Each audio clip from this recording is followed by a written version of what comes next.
நான் ஆசையை வென்ற ஒரு புத்தனுமல்ல, என் காதலை சொல்ல நான் கம்பனுமல்ல.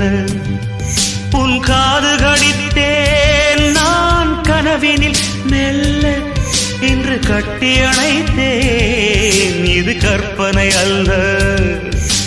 அடிமனம் தவிக்கும் அடிக்கடி துடிக்கும் ஆசையை திறகிவிடு, இருவிழி மயங்கி இதழ்களில் இறங்கி உயிர் வரை பரவிவிடு.